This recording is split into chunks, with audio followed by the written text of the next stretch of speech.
നമ്മളെപ്പോഴും നമ്മുടെ കുറവുകൾ അല്ലെങ്കിൽ നമ്മളിലേക്ക് അല്ലെങ്കിൽ കണ്ണാടിയുടെ മുന്നിൽ നിൽക്കുമ്പോൾ നമ്മൾ പല കുറവുകളും നമ്മൾ കണ്ടുപിടിക്കുന്നവരാണ്. സ്തോത്രം. പക്ഷേ സ്തോത്രം, ഇതൊരു ഒരു റിയാലിറ്റിയാണ്.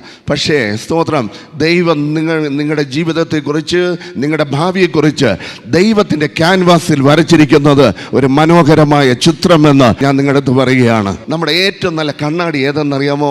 ദൈവത്തിൻ്റെ വചനമാണ്. ഇതിനകത്തൂടെ നിങ്ങൾ നോക്കുമ്പോൾ നിന്റെ ജീവിതത്തിൽ പുതിയ പുതിയ ശാഖകൾ തുറന്നു വരുന്നത് കാണാൻ കഴിയും. നിന്റെ ജീവിതത്തിൽ വലിയ വലിയ അനുഗ്രഹങ്ങൾ കടന്നു വരുന്നത് കാണാൻ കഴിയും. നമ്മൾ കണ്ണാടിയിൽ നോക്കുമ്പോൾ മൂക്ക് ഇങ്ങോട്ട് വളഞ്ഞിരിക്കുന്നു, കണ്ണ് ഒരിച്ചിരി കോങ്ങണ്ണുണ്ട്, കുറെ തലമുടി പോയി. പക്ഷെ ഇത് തിരിച്ചറിയാനൊരു സമയമില്ല. തിരക്കുണ്ടെന്നല്ല പറഞ്ഞത്, എന്നെ കുറിച്ചുള്ള ദൈവത്തിന്റെ ചിത്രം പെർഫെക്റ്റ് എന്ന്. ഇതിനകത്തിരിക്കുന്ന ഓരോ വ്യക്തികളെ കുറിച്ചുള്ള ദൈവത്തിന്റെ ചിത്രം ഞാൻ പറയുന്നു, അതൊരു പെർഫെക്റ്റ് ആണ്. നിങ്ങളുടെ ഭവനത്തിലിരിക്കുന്ന കണ്ണാടിയെ നോക്കുന്നതിനെക്കാട്ടിലും ഇതിലേക്ക് നിങ്ങൾ നോക്കിക്കഴിഞ്ഞിരുന്നാൽ നിങ്ങളുടെ ജീവിതത്തിൽ ഒരു വലിയ ചേഞ്ച് ഉണ്ടാകും. ഞാൻ പറയുന്നു, എന്നാൽ ഈ സീസൺ നിങ്ങളുടേതായി തീരും.